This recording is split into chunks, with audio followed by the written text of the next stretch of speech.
안녕하세요. 경제와 사회 제5강 경제사회학자들 막스 베버 그리고 이제 진멜을 다룰 차례입니다. 그 경제사회학에 있어서는 진멜이 갖는 위치가 상당히 큽니다. 왜냐하면 칼 막스나 막스 베버 같은 경우에는 이제 고전 사회학자로서 이 초기의 경제의 문제에 대한 사회학적 접근이라고 하는 틀 내에서 우리가 크게 경제사회학이라고 하는 걸 다루고 있고, 이제 베버 같은 경우에는 문화라든가 뭐 이런 거를 통해서 자본주의의 발전을 설명하는 이런 고전적인 의미에서의 경제사회학을 이제 직접 다루고 있는데, 진멜 같은 경우에는 두 가지인데, 하나는 여기 이제 오늘 다룰 진멜 이름을 띄워놓고 얘기를 할게요. 게오르그 진멜 같은 경우에는 첫 번째로는 막스나 베버와 같이 고전 사회학자로서 이 경제에 대한 사회학적 분석이라고 하는 게 어떤 건지를 보여준다라고 하는 이제 측면이 하나가 있고, 두 번째로는 이 신경제 사회학 이론이 이 진멜의 이론으로부터 영향을 받은 바가 상당히 큽니다. 그래서 게오르그 진멜 같은 경우에는 경제사회학뿐만이 아니라 신경제사회학과의 연계성에 있어서 그 직접적으로 후자의 영향을 많이 준 측면이 있기 때문에, 그런 측면에서 신경제사회학이라고 하는 거와 진멜과의 연관성을 염두에 두고 진멜의 경제사회학이라고 하는 거를 이해하시면 훨씬 더 신경제 사회학을 이해하기가 쉬우실 거예요. 자, 우선 뭐 똑같은 방식으로 이 진멜에 대해서 살펴보면 이렇게 생겼습니다. 여러분들이 뭐 막스나 베버, 디르갱, 진멜 이런 사람들에 대해서 얘기를 많이 듣는데, 실제로 이 사진을 볼 기회가, 얼굴을 볼 기회가 없기 때문에 사진을 일부러 올려놨는데, 나름대로 영특하게 생겼죠. 자, 진멜의 경제사회학을 본격적으로 하기 전에 진멜이 가장 이 관심을 가졌던 주제 중에 하나가 뭐냐면 돈이에요, 돈. 머니라고 하는 독일말로 이제 겔트라고 하는데, 이 돈에 대한 관심이 굉장히 많았어요. 그런데 이 돈이라고 하는 것, 이 화폐라고 하는 거는 경제학에 있어서도 굉장히 중요한 이 분석 대상인 거죠. 그런데 진멜 같은 경우에는 경제학에서 화폐를 다루는 거와는 전혀 다른 방식으로 화폐라고 하는 거를 다루고 있다. 요거는 이 돈이라고 하는 게 자본주의 사회에서 굉장히 중요한 시장에서 우리가 일반적으로 얘기하는 시장 가치 가격이라고 하는 형태로 상품 간 거래, 생산과 이 교환이라고 하는 거에 있어서 이 돈이라고 하는 게 굉장히 중요하고, 또 칼 막스가 얘기했던 자본론도 결국은 자본이라고 하는 게 이 화폐의 형태를 얘기를 하는 거잖아요. 그래서 자본주의에서의 경제학이라고 하는 거는 이 화폐에 대한 분석을 빼면 굉장히 영역이 줄어들 수밖에 없습니다. 더군다나 최근 들어서 현대경제학 같은 경우에 현재 우리가 살고 있는 자본주의를 뭐라고 얘기하냐면 금융자본주의라고 얘기를 하죠. 금융자본주의에서 금융이라고 하는 거는, 그러니까 생산적 자본보다는 금융자본이라고 하는 게 훨씬 더 중요해졌다라는 의미고, 그러면 뭐냐면 상품보다도 화폐가 훨씬 더 자본주의 경제에 있어서 중요한 어떤 주체가 됐다. 중심적인 어떤 요소가 되었다. 이렇게 이제 생각을 할 수 있을 것 같아요. 그래서 요거는 뭐 그냥 참고로 아리조나 드림이라고 하는 그 영화가 있습니다. 조니 뎁이 나오는 영화인데, 여기에 브레고비치라고 하는 그 영화 음악을 주로 하는 음악가가 만든 주제가가 나와요. 이제 그 주제가 가사인데, 여기 이제 고란 브레고빅이라고 하는 사람이죠. 그 동유럽 사람인데 미국에서 살고 있습니다. 그래서 요 노래가 결국은 뭐냐면 자본주의 사회, 현대 사회를 사는 사람들에게 있어서 돈이라고 하는 거는 핵심적인 역할을 하는 굉장히 중요한 대상인 거죠. 그래서 이제 그거를 노래로 만든 겁니다. 그 뭐 참고로 보시라고 해놨으니까. 자, 우선 이제 진멜에 대해서 얘기할 때는 본격적인 경제사회 그 경제사회학자로서의 진멜을 얘기하기 전에 인간으로서 개인으로서 학자로서의 진멜의 삶을 배경적으로 조금 살펴볼 필요가 있는데 진멜을 수식하는 말이 두 가지가 있어요. 하나는 뭐냐면 철학의 모네라고 하는 겁니다. 그러니까 모네는 유명한 화가죠. 인상파 화가인데 그래서 그 진멜을 철학의 모네 또는 진정한 인상파 철학자라고 얘기를 해요. 그러니까 사상가라는 얘기죠. 자, 여기 이제 보시면 요게 모네가 그린 그림입니다. 벼랑에 선 모네 부인과 아들 장, 뭐 파라솔을 든 여인. 그래서 요거는 뭐 아트박스나 뭐 이런 문구점이나 뭐 이런 생활용품점에 가면 이 그림이 그려져 있는 생활용품들이 굉장히 많이 있습니다. 그 정도로 이제 되게 유명한 그림인데 일반적인 그림하고는 이 뭐라고 하나요? 화풍 자체가 좀 다르죠. 그림이 정교하다라기보다는 뭔가 이렇게 명확하지 않은데 그럼에도 불구하고 이 그림을 보면 굉장히 강렬한 인상을 받아요. 그게 이제 이 그림을 그리는 이 화풍의 차이인데, 자, 요것도 되게 유명한 그림이죠. 해돋이 인상. 그래서 이 모네라고 하는 사람은 어떤 거냐면 눈에 보이는 모든 거를 그대로 그린다라고 하는 리얼리즘. 이게 이제 예전에 그 고전적인 화풍인데 이거에서 벗어나서 자기가 눈으로 보고 받은 인상을 토대로 해서 그림을 재구성을 하는 겁니다. 그러니까 자기가 뭔가 이렇게 강한 인상을 받은 거를 중심으로 그리고 나머지는 다 이렇게 뿌옇게 그냥 처리를 해버린 겁니다. 그래서 이 화가라고 하는 대상을 바라보는 주체의 시각이 그림에 그대로 드러나 있는 거거든요. 일반적인 그림은 모사에 가까운 그림들이 많죠. 물론 이제 현대로 갈수록 입체파라든가 뭐 구상과 비구상 뭐 이런 얘기를 많이 하지만 이런 측면에서 주어져 있는 대상을 그대로 재현하지 않고 화가, 작가라고 할 수 있는 거죠. 화가가 자기가 받은 인상을 즉 주관적으로 재구성한다. 자, 그러면 진멜이 어떤 식으로 사회학을 했는지에 대한 힌트를 받을 수 있는 거죠. 진멜도 모네처럼 사회가 어떻다라고 하는 거를 그대로 그려내는 게 아니라 그거를 보고 자기가 받은 인상을 중심으로 사회 현상을 분석했다라는 겁니다.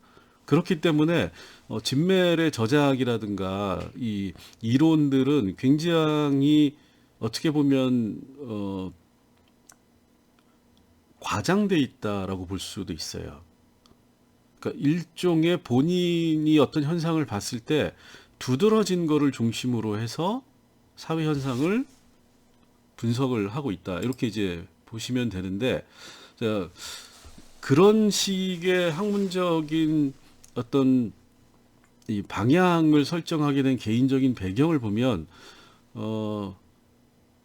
지난 시간에 막스 베버 같은 경우에는 전형적인 독일의 주류 사회에 살고 있는 엘리트 이렇게 얘기를 했는데 진멜 같은 경우나 칼 막스 같은 경우는 독일 사회에서의 소수파입니다.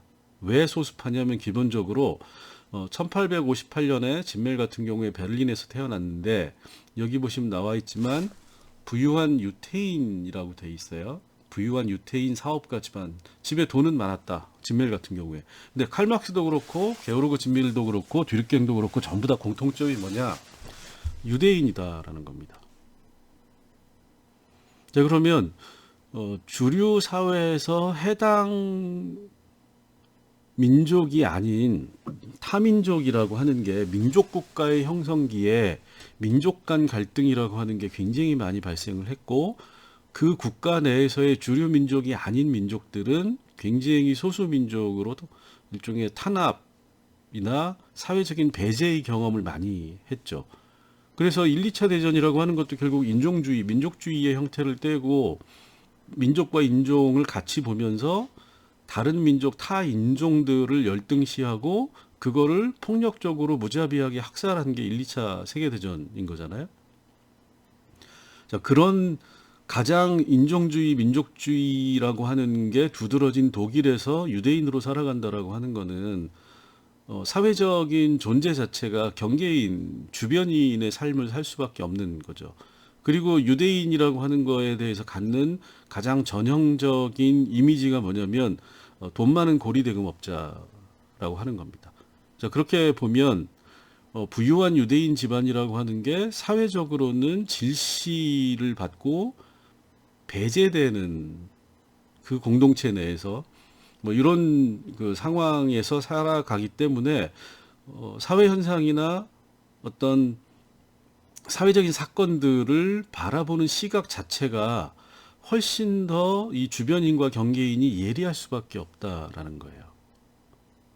주류에 있는 사람들은 일반적으로 당연시하고 넘어가는 일상적인 생활에서 부딪히는 다양한 문제들을 이 주변인과 경계인들은 굉장히 예리한 시각으로 진지하게 받아들일 수밖에 없다. 이렇게 생각을 하시면 됩니다.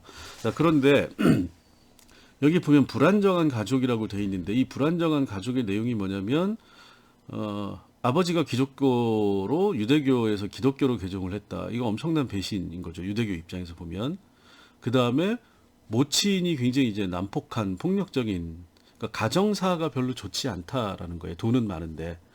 자, 그래서 어쨌든 이제 이런 과정 환경에서 자라나가지고 베를린 대학으로 가서 이제 철학과 역사학이라고 하는 거를 공부를 했고, 요 당시에는 이제 사회학이라고 하는 학문이 성립되어 있지 않을 때, 생겨날 때입니다.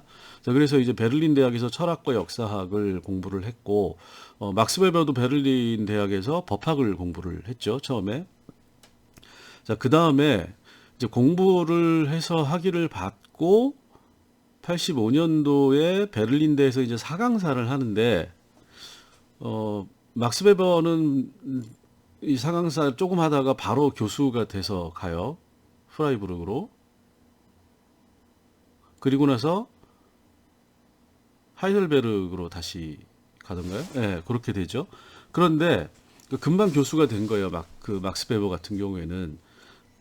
그런데 이 진멜은 사실은 이 베를린 대학에서 사강사를 할 때 사강사라고 하는 거는 대학에서 강의를 하는 뭐 지금 이제 그 대학에도 강사가 많은데 이 강사는 강의에 대해서 일정한 강의료를 지불을 받는 거죠. 정해진 고정된 강의료를 지급을 받는데 이 독일에서 요 당시에 사강사라고 하는 거는 대학에서 강의를 하지만 강의를 듣는 학생 수에 따라서 강의료가 정해지는 겁니다. 학생 수가 많으면 인기가 있어서 많으면 강의료를 많이 받고 별로 인기가 없어가지고 뭐 너무 어렵거나 뭐 이렇게 해가지고 학생이 적으면 강의료를 적게 받는 이걸 이제 사강사라고 얘기를 해요.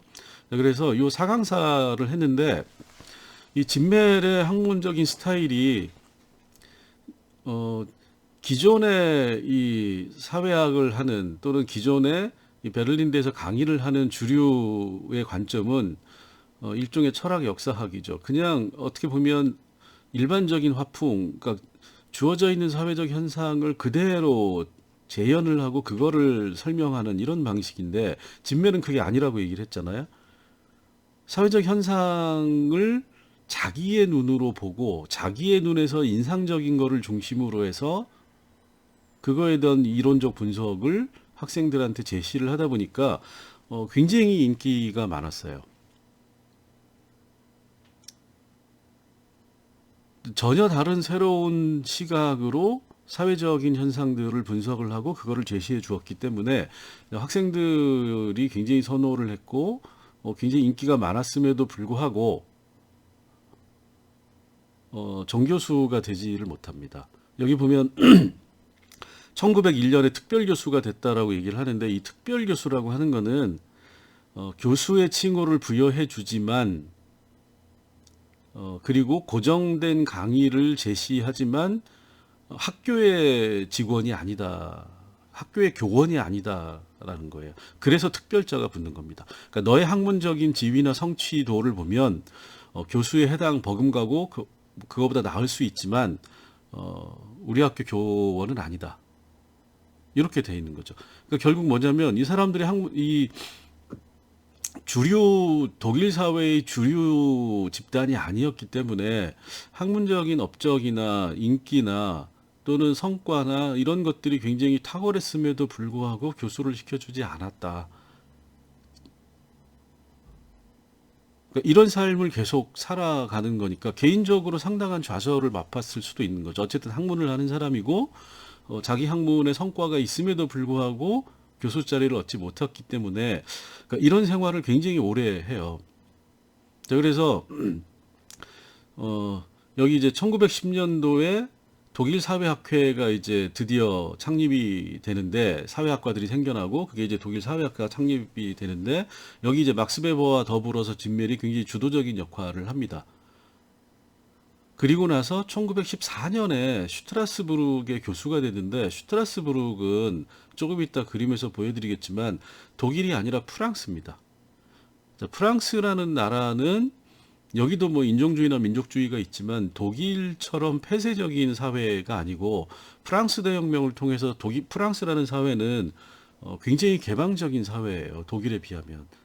이제 그러다 보니까 유대인에 대해서도 훨씬 더 개방적이고 그래서 1914년에 독일 국경 근처에 있는 슈트라스부르크 여기가 이제 독일 국경지대이기 때문에 프랑스 영토이긴 하지만 독일어를 쓰는 사람들도 많고 뭐 이래서 이 슈트라스부르크의 교수가 됩니다.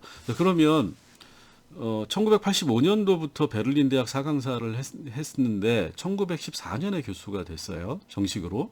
자, 그럼 85년도부터 14년 하면 95년, 05년 자, 강사를 시작하고 30년 정도 29년이 된 겁니다. 교수 자리를 얻기까지.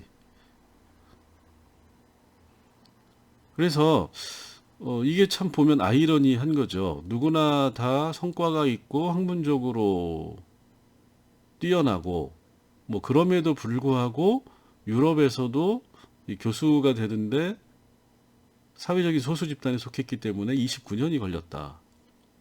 뭐 아이러니한데 더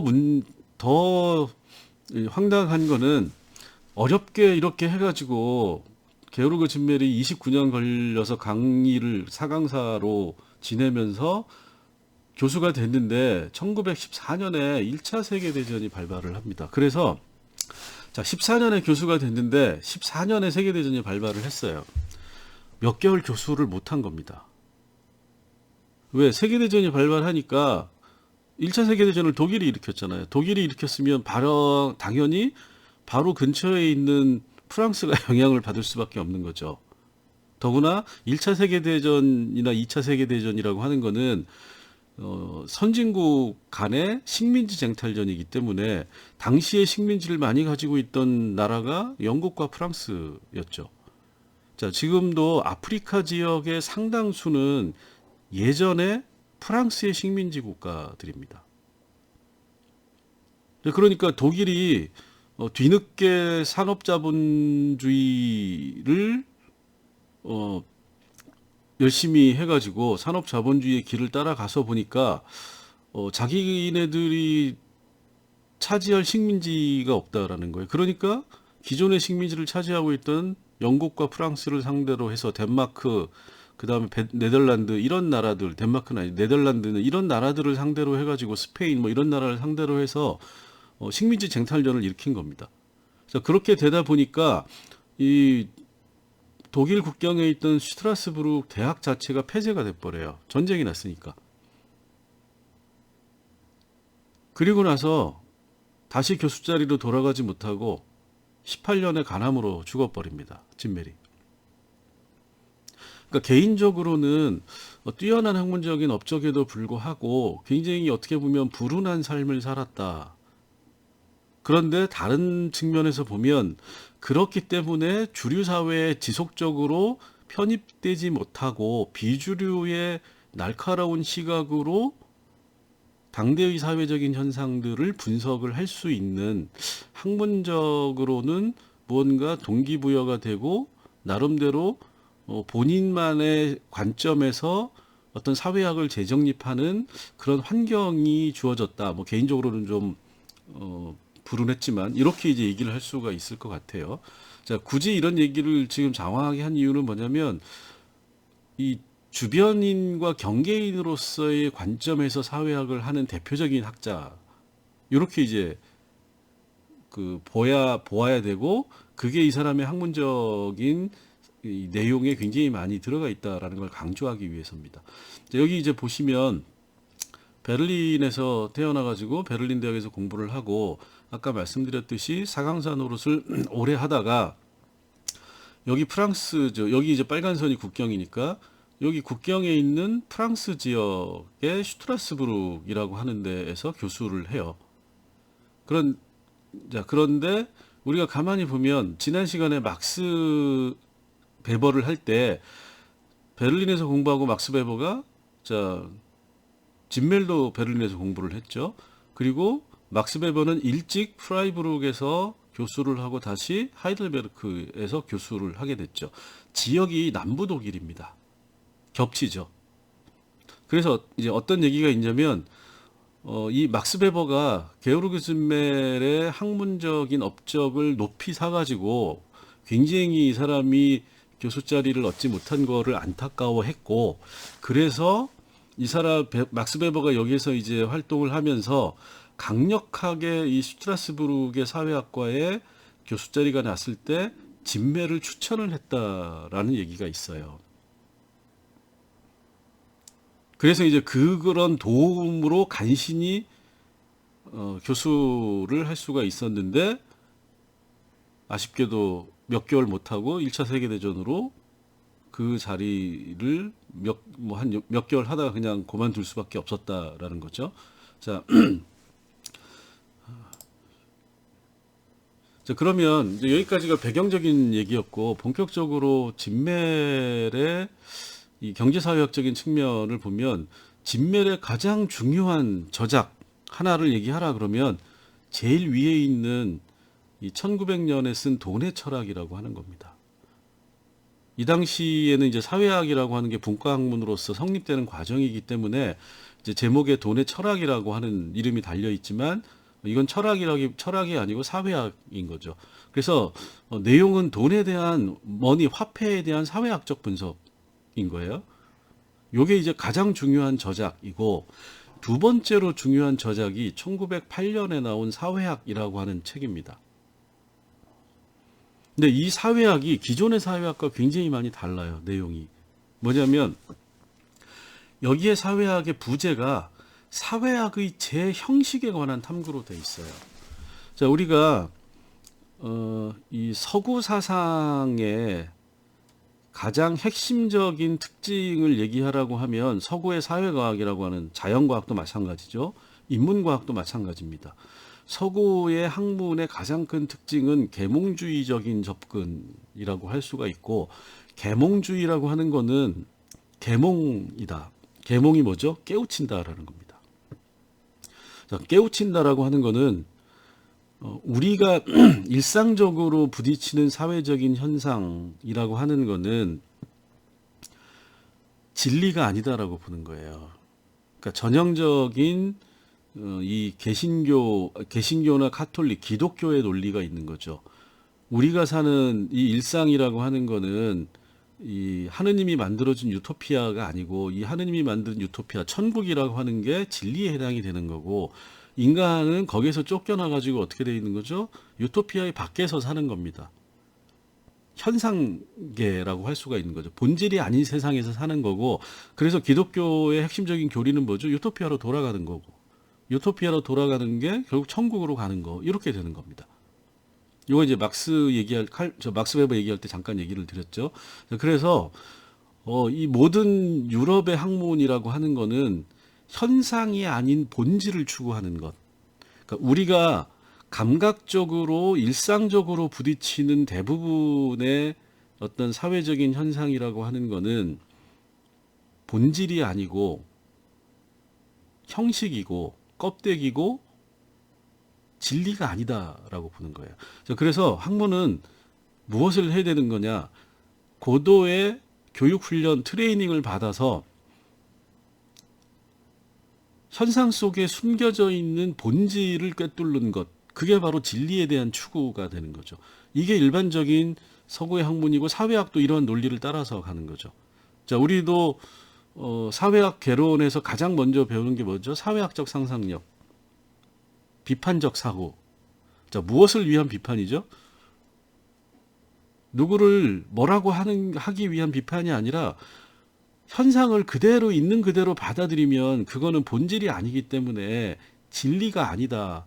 진리를 찾아내고, 즉 본질을 찾아내기 위해서는 껍데기인 현상을 비판적으로 봐야지 본질이 보인다. 이런 논리를 가지고 있는 거잖아요. 근데 이 진멜의 생각은 전혀 다른 겁니다. 오히려 정반대예요. 사회학의 재형식에 대한 탐구에서 이 진멜이 얘기하는 건 뭐냐면 우리가 눈으로 보는 게 다다. 우리가 보는 현상 자체에 진리가 숨겨져 그 현상 자체가 진리이고 그 현상 자체가 본질이다. 현상과 본질이 구분되어 있는 게 아니다라는 얘기를 합니다. 자, 이런 식의 논리 구조를 가지고 있는 사상 체계, 학문 체계가 어떤 거죠? 동양 사상입니다. 공자도 그렇고 노자, 뭐 이런 장자 이런 사람들 같은 경우에 자연주의 이런 거잖아요. 굳이 우리 자연스러운 우리가 세상을 경험하는 것 자체가 세상의 본질이다라고 보는 거예요. 그래서 굳이 대상을 변화시키려고 하지 않습니다. 변화시켜서 이해하려고 하지 않아요. 그 이면에 어떤 게 숨어 있다라고 생각하지 않습니다. 동양 사상에서는. 그런 거와 유사한 식의 논리를 진멜이 펼치고 있다라는 겁니다. 그 다음에 이제 이런 거를 총괄적으로 이제 집대성한 게 사회학의 기본 문제 이렇게 해서 1917년에 나온 이제 저서인데, 자, 그래서 이 두 가지 돈의 철학과 사회학의 재형식에 관한 탐구라고 하는 이 두 개의 저서가 게오르그 진멜의 핵심적인 저서가 돼요. 그래서 이 두 번째로 이 사회학을 진멜의 사회학을 뭐라고 하냐면 형식 사회학이다 이렇게 얘기를 해요. 본질을 추구하지 않는 사회학이고 현상에서 현상을 탐구하면 그 자체에 이미 본질이 들어가 있다. 현상을 탐구해서 본질을 찾아낸다가 아니라 현상을 탐구하면 그 현상 속에 이미 본질이 들어가 있기 때문에 굳이 따로 존재하는 본질의 문제를 제기할 필요가 없다. 그래서 이 게오르그 진멜의 사회학을 형식 사회학이라고 얘기를 하고 그거를 또 다른 말로 뭐라고 하냐면 관계의 사회학이라고 얘기를 합니다. 사회적 행위를 수행하는 개인들이 어떤 관계를 맺고 사회적 행위를 수행하는가를 분석을 하면 그 자체가 이미 본질이 돼버린다. 자, 그러면 이 관계라는 거를 중요시하는 경제사회학 이론이 뭐죠? 그게 바로 신경제사회학입니다. 네트워크 분석이라든가 즉 관계망, 연결망 분석, 이게 결국 뭐죠? 관계에 대한 분석이고 이 관계의 형식성이라고 하는 거로부터 사회학적 분석 틀을 만들어서 제시한 사람이 바로 게오르그 진멜이다. 그래서 제가 아까 신경제사회학과 이 소위 말하는 경제사회학, 고전 경제사회학을 연결시켜주는 매개고리가 바로 진멜이다라고 얘기를 한 이유가 여기에 있는 겁니다. 자, 그래서 진멜의 글쓰기는 학문적인 글쓰기라고 하는 거는 이 사람의 사상은 인상파적인 각각의 소소한 일상사 속에서 그 총체적 의미를 발견할 수 있는 가능성이 존재하고 학자는 바로 이걸 해야 된다. 이렇게 이제 얘기를 해요. 자, 그래서 이게 무슨 얘기냐면 이런 겁니다. 산업자본주의의 초기 독일 사회라고 하는 거는 느낌으로 하면 이제 이런 느낌인 거죠.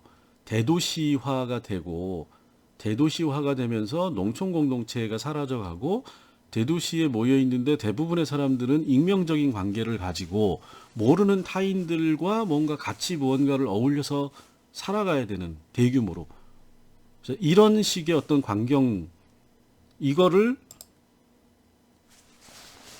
진멜은 이렇게 표현을 이론적으로 이방인이라고 하는 걸 분석을 하면서 이렇게 얘기를 하는 겁니다. 같이 한번 읽어 볼게요. 이방인이란, 이거 이제 진멜의 책에 나와 있는 거예요. 오늘 왔다가 내일 떠나는 자가 아니다. 이렇게 얘기를 하죠. 근데 사실은 우리가 이방인이라고 하는 걸 이해하는 방식은 이거잖아요. 왔다 가는 사람. 내 주위에 없는 사람. 잠깐 있다 가는 사람. 그런데 진멜은 오늘 왔다가 내일 떠나는 사람은 이방인이 아니다라고 보는 거예요. 그건 뭐죠? 그러면 이방인은, 진멜이 보기 이방인은 누구냐? 오늘 와서 내일도 머무르는 자다라는 겁니다. 그러니까 처음부터 같이 있지 않고 갑자기 중간에 와서 같이 계속 있는 사람이 이방인이다. 자, 관계를 생각하면 오늘 왔다가 내일 떠나는 사람은 관계의 형성이 안 되기 때문에 이방인이라고 하는 범주에 묶일 수 없다라는 겁니다. 중간에 와서 계속 있게 되면 이 사람은 나와 다른 집단에 속하는 사람, 이렇게 사람들이 인지하고 그 사람을 이방인이라고 생각을 한다. 오늘 왔다 내일 떠나는 사람은 이방인이 아니라 뭐죠? 여행자가 되는 거죠. 그래서 그 뒤에가 설명해요. 그는, 즉 진멜이 생각하는 이방인, 오늘 와서 내일도 머무르는 자는 특수한 공간적 집단에 섞여 있는데 그 집단은 자기 집단이 아니다. 그리고 그가 머무르는 공간적 집단 내에서 차지하게 되는 지위는 애초부터 그 집단에 그가 속하지 않았었다는 사실 때문에 한정되어 있다. 자, 이게 뭐죠? 자기 얘기를 하는 겁니다. 베를린에서 태어났어요. 그런데 유대인이라고 하는 그 민족에 속하지 않은 타민족이기 때문에 독일 사회가 자기를 이방인으로 생각을 한다라는 거예요. 자, 여러분들도 무언가를 계속 같이 하는 사람들을 대할 때 하고 중간에 와서 같이 하는 사람들을 대할 때 하고 또는 잠깐 와서 있다 가는 사람을 대할 때 하고가 어떻게 관계를 맺는지를 생각을 해보시면, 자, 우리가 이걸 이해하기 쉽게 전학생이라고 하는,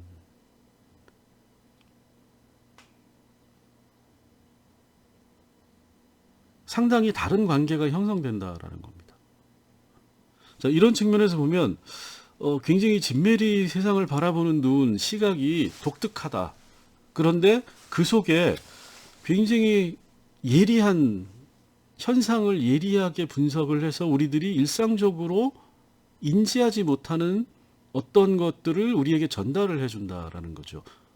그러니까 이런 식의 분석을 하다 보니까 이 사람의 강의가 굉장히 인기가 있었다라는 겁니다.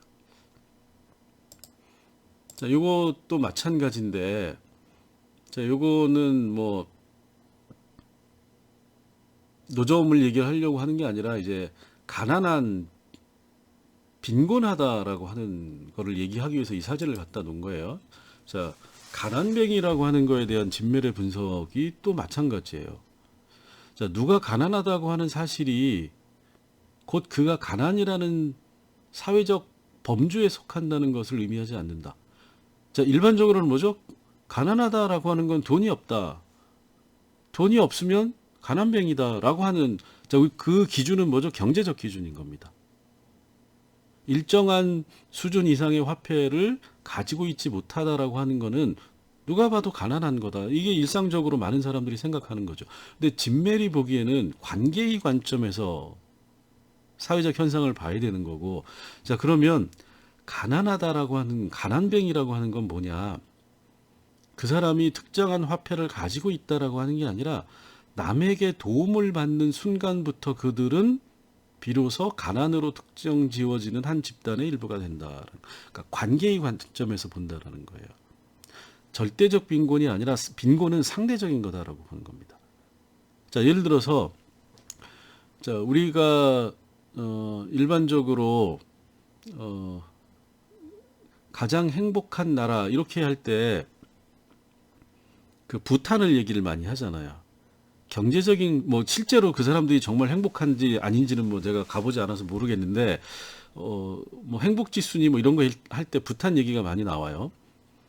자, 그러면 부탄은 경제적인 관점에서 보면 정말로 가난한 나라입니다. 그죠? 그런데 진멸의 관점에서 보면 그들은 가난하지 않다라는 거예요. 왜? 밖에서부터 도움을 받지 않고 내가 필요한 거를 스스로 만들어서 마련해서 일정한 수준에서 그거를 소비하고 생존하는 독립적인 입장이기 때문에 무엇이 가난한지를 모를 수 있다라는 거예요. 물질적으로. 그렇기 때문에 그들은 행복할 수 있다라는 겁니다. 자, 그런데 쉽게 얘기하면 이 사람들은 오지폰 스마트폰을 사용하지 그 나라에 스마트폰이 없다. 자, 그러면 어떻게 되죠? 스마트폰이 없다라고 하는 거는 가난하다라고 하는 얘기가 될 수 없다라는 거예요. 다른 사람은 다 가지고 있는데 나만 없다가 가난하다라는 거죠. 자, 그럼 어떻게 되죠? 강남에서 30억짜리 집을 사는데 다른 사람들은 다 이렇게 얘기하면 좀 그런가요? 페라리를 타는데 나는 페라리를 못 탄다. 그러면 그 사람은 가난한 게 된다라는 거죠. 관계에 있어서. 자, 경제적인 관점에서 보면 화폐를 많이 가지고 있지 않은 모든 사람들은 가난한 거고, 자, 거기에서 나오는 결론은 뭐죠? 불행한 거다라는 겁니다. 근데 사회학적 관점에서 보면 반드시 그렇지 않다. 시골에 사는 사람이 시골에서 농사 지어가지고 먹고 사는 사람이 굳이 백화점에 갈 이유가 뭐가 있느냐. 근데 그 사람이 가난한뱅이로 본인이 인지되고 그 다음에 가난뱅이라는 사회적 범주에 속하게 되는 건 뭐냐면 그들이 백화점이라고 하는 거를 알게 되고 백화점에 가보게 되고 백화점에 가고 싶어 하는 순간 가난뱅이의 범주에 속하게 된다.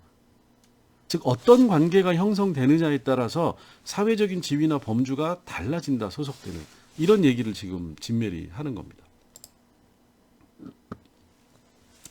자, 이런 식으로 이제 분석을 하는 거고, 자, 그래서 이제 돈에 대한 분석에 있어서도 이거를 경제적인 의미에서의 돈이라고 하는 게 의미가 있는 게 아니라 진멜은 돈을 머니라고 하는 거를 예전에는 화폐가 이렇게 중요하지 않았는데 자본주의 사회가 등장하면서 화폐가 굉장히 중요하게 됐다.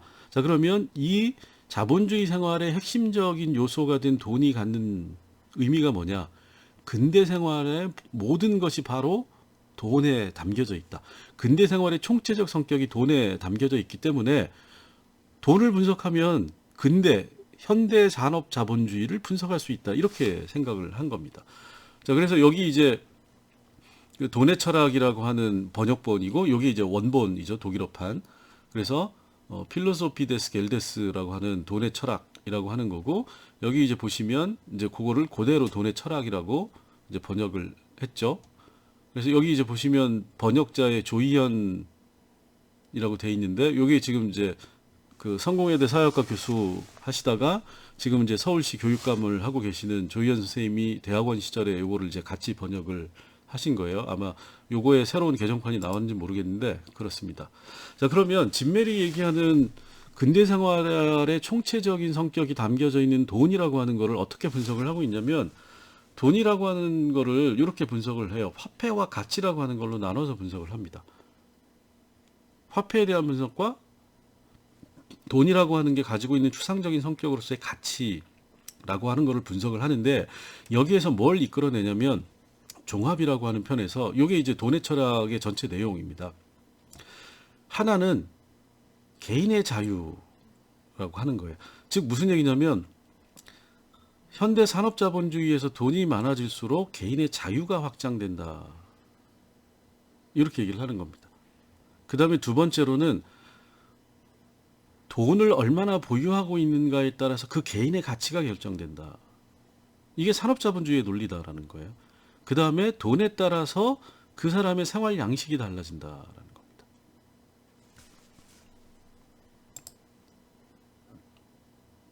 자, 그러면 전근대적인 상호작용과 근대적 상호작용인데 전근대적 상호작용은 화폐 중심이 아니고 인간적 관계, 공동체 내에서의 사회적 관계, 개인들의 사회적인 관계를 중심으로 해서 전근대적인 상호작용이 이루어졌는데 진메리 보기에 근대적인 상호작용의 양식이 달라졌고 이 근대적인 상호작용은 개인과 개인, 인간 대 인간의 관계로 이루어지지 않는다. 뭐가 중심이냐? 사람들 사이의 관계에 화폐라고 하는 게 끼어들어서 화폐를 중심으로 해서 개인의 상호작용이 발생하는 거다. 이렇게 이제 분석을 하고 있는 겁니다. 즉 돈이라고 하는 게 상호작용의 형식을 완전히 관계의 양식을 바꿔버렸다라는 겁니다. 자, 그러면 이 돈이 근대적인 상호작용에서는 무엇을 의미하느냐? 사물의 등가성, 이건 이제 경제학에서 얘기를 하는 거예요. 화폐라고 하는 걸 가지고 물과 과자가 어떤 상대적인 가치가 있는지, 사물이 얼마나 가치를 평가를 하고 얼마나 비슷한지, 뭐가 더 가치가 많은지 적은지를 평가할 때 우리가 화폐라고 하는 거를 하는 거죠. 이건 우리가 일상적인 경제적인 생활에서 주로 사용하고 누구나 다 알고 있는 겁니다. 자, 그런데 그 이상의 의미가 들어가 있다는 거예요. 뭐냐면 형식의 비인간성이라고 하는 겁니다. 예전에는 화폐를 매개로 거래를 하더라도, 자, 뭐 이게 적당한 예가 될지 모르겠지만 거래라고 하는 거에 화폐가 매개가 되죠. 그런데 그 화폐의 가치라고 하는 게 거래자다 사이의 상호관계에 따라서 가치의 등락이 발생한다라는 거예요. 뭐죠? 흥정을 한다. 이게 상호작용인 거잖아요. 가치가 이미 정해져 있어요. 자, 생수는 1,000원, 과자는 1,500원. 그런데 흥정이라고 하는 상호작용, 인간적 관계가 이 가치를 1,000원을 900원으로 떨어뜨릴 수도 있고 500원으로 떨어뜨릴 수도 있고 거저줄 수도 있다라는 겁니다. 자, 흥정을 한다는 건 그래서 전근대적인 상호작용의 관계가 남아져 있다라는 겁니다. 그런데 근대적 상호작용에서는 이런 흥정이라는 게 없어졌어요. 자, 여러분들의 부모님 세대만 하더라도 또는 지금 시장에 가면 여전히 흥정이라고 하는 게 남아져 있죠. 근데 우리가 시장이라고 하는, 그러니까 전통시장을 얘기를 하는 겁니다. 전통시장을 어떻게 이해를 하죠? 전근대적이라고 사람들이 생각을 하죠. 그래서 시장에 안 가잖아요. 어디를 가죠? 마트에 갑니다. 자, 그럼 마트에서 여러분들이 과자를 사고 나오면서 1,500원짜리인데, 야, 이거 과자가 1,500원인데 거기 계산대에 있는 사람한테 1,400원만 깎아주세요. 100원만 깎아주세요. 이렇게 얘기할 수 있나요? 그런 얘기를 계산대에서 하는 순간 어떻게 되죠? 미친놈이 되는 겁니다.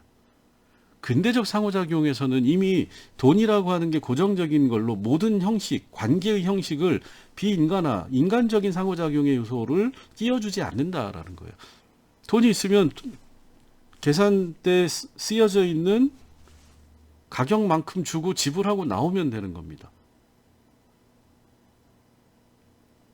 그 다음에 그거를 필요로 하기 위해서는 뭐죠? 모든 게 합리적으로 계산이 가능해져야 된다. 전근대적인 상호작용에서는 합리적 계산 가능성이 존재하지 않는다. 존재하지 않는다는 게 뭐죠? 합리적인 계산에 의해서 상호관계를 하지 않는다는 거예요. 인간적 관계가 중심이기 때문에 단골은 더 싸게 주고 단골이 아닌 사람한테는 약간 뜯어먹기도 하고 인간적인 상호작용을 한다라는 겁니다. 근데 그런 상호작용이 이제는 현대가 되면서 돈이라고 하는 걸 매개로 해서 완전히 갈수록 사라져 간다. 이렇게 이제 진멸이 분석을 하는 겁니다. 그죠? 인간적 유대에서 비인간적 관계.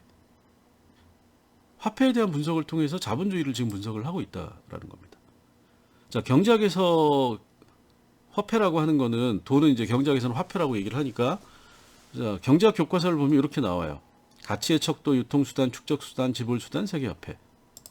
이러고 끝나는 겁니다. 근데 사회학에서는 이 진메리안 분석에서는 화폐에 대한 분석을 통해서 뭘 끌어내느냐? 교환을 한다. 그 다음에 화폐의 소유를 통해서, 자, 아까 뭐라고 그랬죠? 소유자의 가치, 사회적 지위가 결정이 된다. 그 다음에 돈이라고 하는 거는 결국 뭐죠? 욕망이다. 상품을 소비하고자 하는 욕망을 표현한다라는 겁니다. 그렇기 때문에 어떻게 되죠? 여기서 자본주의라고 하는 게 나오는 겁니다. 더 많은 화폐를 소유하고 싶어 하는 욕망. 그리고 그 욕망을 실현시키기 위해서 많은 사람들이 일을 하고 더 많은 일을 하고 그 다음에 자본을 투자해서 회사를 만들고 그 다음에 그렇게 해서 보유한 화폐를 필요 이상으로 소비를 한다. 이게 사치가 되는 거죠. 그리고 인간적 관계가 아니라 비인간적 관계이기 때문에 인간적 관계는 갈수록 차가워지는 거죠. 돈이 있느냐 없느냐, 이 돈을 지불할 수 있느냐 없느냐, 이렇게 되는 겁니다. 그리고 돈을 많이 보유한 사람들은 더 많은 자유를 갖게 되는 거죠. 자, 예를 들어서 뭐 농담처럼 하는 얘기지만 돈이 많은 사람들은 아침에 인천공항 가가지고, 아침도 아니죠, 아침 먹고 출발해서 좀 쉬다가 비행기 타고 인천공항에서 도쿄에 가가지고 도쿄에서 모밀소바 한 그릇 먹고, 그리고 와가지고 저녁에 자기 일하고 집에 가서 자는 거죠. 더 많은 자유를 누릴 수 있다라는 겁니다. 자, 생활 양식, 문화, 인간성, 이게 인간성이 좋다라고 하는 거는 뭐죠?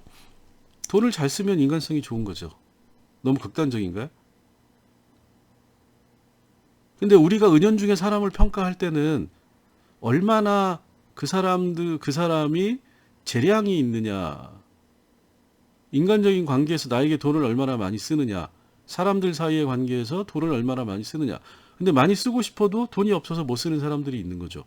자, 그걸 우리가 구두쇠 내지는 더 심한 말들을 하는 거죠. 그걸로 인간성에 대한 문제까지도 판단이 된다라는 겁니다. 그런데 그러면 이 화폐라고 하는 거 없이 근대사회가 성립할 수 있느냐? 진면이 보기에는 가능하지 않다라는 거예요.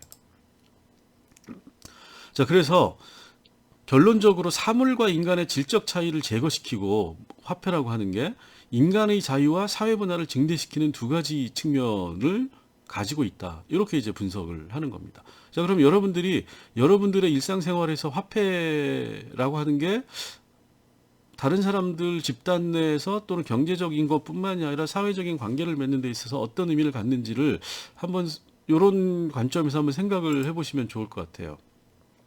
자, 마찬가지로 이 화폐라고 하는 게 결국은 뭐죠?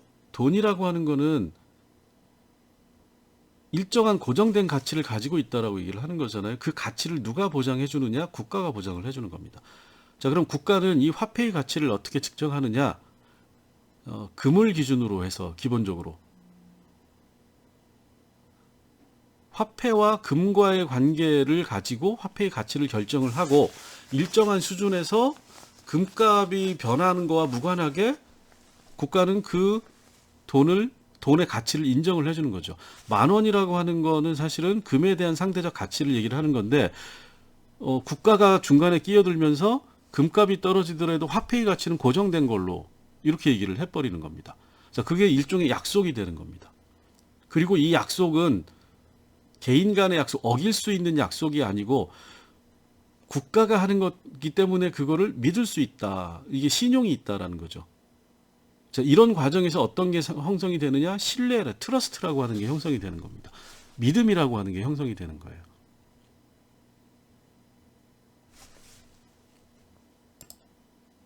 자, 그러면 이 신뢰 단계가 형성이 되면 이게 구속성을 갖는다라는 거죠. 금값이 절반으로 떨어져도 내가 10,000원짜리를 가져가면 그 10,000원짜리에 해당되는 국가가 약속한 가치를 나에게 금으로 되돌려준다라는 겁니다. 이제 요거는 이제 일반적인 원칙을 얘기를 하는 거예요. 이제 뭐 변동환율제니 이 국가가 화폐를 통해서 만들어내는 신뢰의 제도, 금융제도라고 하는 거는 뭐 근본이제가 지금은 사라지고 국가가 소위 말하는 세계 화폐를 찍어내는 달러 중심으로 가 있고, 그래서 이제 금보다는 더 달러에게 연동되는, 그리고 그 국가의 달러에 연동된 개별 국가의 화폐를 고정 환율로 하느냐 변동 환율로 하느냐, 뭐 이런 굉장히 복잡한 금융 자본주의 내에서의 이 화폐 제도라고 하는 게 이제 굉장히 달라지긴 했지만, 제가 말씀드린 거는 자본주의 초기의 일반적인 원칙으로 금융 자본 화폐가 정착돼가는 과정을 얘기를 드린 겁니다. 자, 그래서 신뢰라고 하는 거는 개인적인 신뢰와 일반화된 신뢰가 있는 거고, 결국은 이게 믿음에 대한 체계다라는 거예요. 결국 믿음이라는 말이 들어가죠. 개인적인 신뢰는 개인 간 신뢰고, 이 개인 간 신뢰는 상당히 불안정한 겁니다.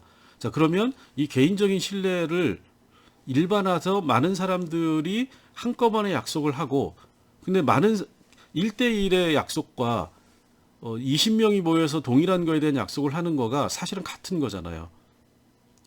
20명이 모였지만 다 1대1로 그거를 자기가 지키겠다고 약속을 하는 건데, 자, 그러면 이 일반화된 신뢰라고 하는 거를 보장해주는, 그게 지켜진다라고, 그 약속이 지켜진다라고 하는 거를 보장해줄 수 있는 시스템이 필요한 거죠. 그게 이제 국가와 사회 조직이라고 하는 게 거기 들어가는 겁니다. 그래서 이제 우리가 이 신뢰라고 하는 거를 제도화하기 시작을 한다. 그래서 우리가 개인적인 약속은 믿을 수 없지만 법이나 규칙에 의해 가지고 공식화되고 문서화된 제도화된 신뢰는 우리가 믿고 가는 거죠. 이 차이가 굉장히 크다라는 겁니다. 저도 개인적으로 친구한테 돈을 빌려주고 못 받은 적이 여러 번 있는데 지금도 못 받고 있어요. 돈을 제가 누구한테 빌려줄 때는 그 사람이 당연히 친한 친구니까, 친구로서 신뢰하니까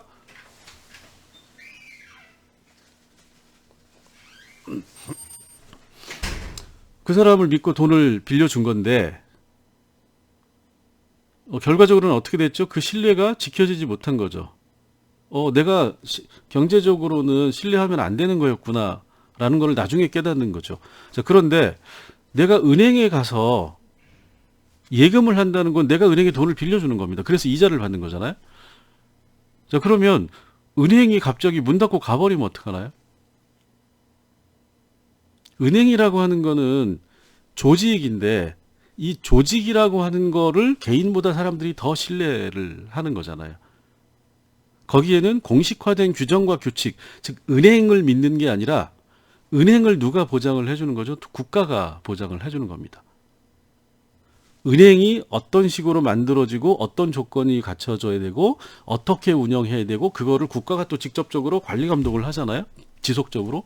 자, 그렇게 되니까 이 신뢰는 개인에 대한 신뢰가 아닌 다른 차원으로 더 발전하게 되는 거고, 이거를 우리가 일반화된 신뢰다, 제도화된 신뢰다, 이렇게 얘기를 하는 거죠. 그럼 자본주의라고 하는 거는 어떻게 되죠? 개인적 신뢰 관계가 중요한 게 아니라 일반화된 신뢰 관계. 자, 그리고 그 다음엔 다시 어떻게 되죠? 개인적인 신뢰 관계도 제도화되는 거죠. 만약에 제가 친구한테 돈을 빌려줄 때 그냥 돈 주고 언제까지 네가 알아서 줘, 이렇게 하지 않고 지불각서를 쓰고 공증을 받아가지고 채무관계에 대한 채권을 확보해두고 이렇게 되면 제도화된 신뢰가 되는 겁니다. 근데 지금은 대부분의 사람들이 개인적으로도 하지만 개인 간에 돈을 빌려주고 하는 것도 아는 사람들 사이에서도 공식화되고 제도화된 방식, 즉 국가나 사회조직에 의해서 만들어진 일반화된 신뢰의 방식으로 개인적인 관계를 만들어 간다는 겁니다.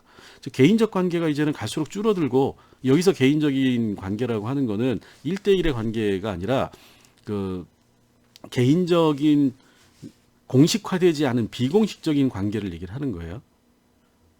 그런 관계가 전부 다 어떻게 되죠? 공식화된 관계로 대체되어 간다. 요게 이제 진메리 하는 얘기입니다. 자, 그래서 화폐라고 하는 게 신뢰라고 하는 거를 만들어 주고, 그 신뢰가 다시 화폐에 이제 결부가 되면 이 신뢰라고 하는 것 자체가 어떻게 되죠? 사회적인 자본이 될 수 있다라는 겁니다. 그래서 이 사회적 자본이 결국은 또 신경제 사회학에서 굉장히 핵심적인 키워드가 돼요. 이 지금 시간이 많이 지났으니까 이 뒷부분은 좀 짧게 얘기를 할게요. 자, 그래서 사회적인 자본, 경제적 자본만, 사회적 관계에 있어서는 경제적 자본만 존재하는 게 아니라 사회적 자본도 존재한다. 경제적 자본이라고 하는 거는 물질적인 대상, 화폐의 형태를 띠고 있는 건데, 사회적 자본이라고 하는 거는 집단 내에 형성된 신뢰, 믿음이라고 하는 거에서 파생되고, 그걸 통해서 이게 어떤 하나의 자본으로 존재한다, 이렇게 얘기를 하는 겁니다. 즉 공식적이지 않은 비공식적인 관계라고 하는 게 일정 부분 남아 있는 거고, 자, 그러면 내가 돈을 빌려줬는데 그 사람이 나에게 돈을 한 번 갚았어요. 또 빌려달라고 해서 빌려줬는데 또 갚았어요. 자, 그러면 어떻게 되죠? 뭐 10,000원, 20,000원, 50,000원 이렇게 하다가 갑자기 그 사람이 100만 원 좀 빌려줘. 그러면 어떻게 되죠? 얘가 뭐 작은 돈이긴 하지만 여러 번 갚았으니까 믿을 수 있다. 그러면 그 사람한테 돈을 빌려주는 겁니다. 그죠? 내가 어떤 사람들을 만나서 어떤 집단에서 어떤 신뢰 관계를 형성하느냐에 따라서 그게 경제적 관계로 전환될 수도 있고 또는 내가 사회적인 행위를 하는 데 있어서 집단의 지원을 받을 수도 있는 그런 걸 우리가 사회적 자본이다라고 얘기를 합니다. 요게 이제 나중에 이 진메레 이론을 토대로 해서 신경제 사회학에서 이런 얘기를 하는 거예요. 사회적 자본이라고 하는 게 존재한다. 그리고 이 사회적 자본의 핵심은 뭐냐? 집단 내에서의 인간적 관계, 사회적인 관계로부터 형성이 되는 거고 이 사회적 자본이 중요한 이유는 사회적 자본이 경제적 자본으로 전화될 수 있다. 이렇게 얘기를 하는 겁니다. 자, 여기 보시면 트위터가 이제 사회적 관계망에 기초해서 나온 SNS의 한 형태죠. 자, 이거를 통해 가지고 트위터든 아니면 뭐 페이스북이든 뭐든 뭐 여러 가지를 관계망을 맺는다라고 하는 걸 생각을 해보세요. 팬덤, 인기 가수나 탤런트, 연예인들이 이런 거를 통해서 팬덤을 형성을 하면 자, 그 팬덤이 경제적 자본으로 어떻게 동원이 되죠? 팬클럽 가입해라. 트위터로 얘기를 하면 트위터에서 그 특정 연예인들을 추종하는 팬덤들이 팬클럽을 유료로 하더라도 5만 원, 10만 원씩 내고 가입하는 겁니다. 경제적 자본이 돼요. 자, 내가 판을 냈다라고 얘기를 하면 그 팬덤들이 전부 다 판을 사주는 거죠. 자, 연예인과 팬덤의 관계는 사회적 관계예요. 둘 사이에 아무런 것도 없어요. 믿음과 신뢰의 관계죠.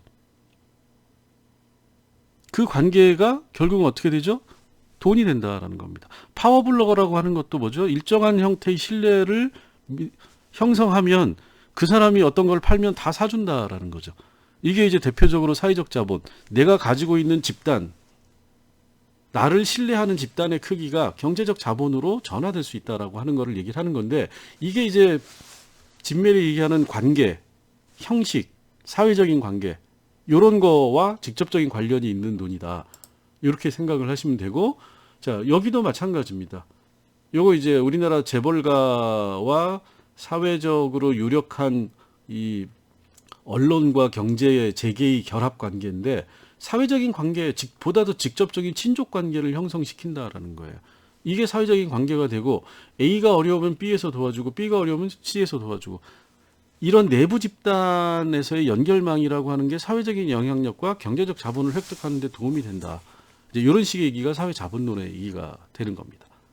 자, 오늘은 조금 길어졌는데 이런 식으로 진멜이 신경제 사회학에 굉장히 지대한 영향을 미쳤고 또 그런 논의라고 하는 거를 가지고 신경제 사회학이 우리가 살고 있는 현대 사회의 다양한 사회적 현상과 경제적 현상을 직접적으로 분석을 한다.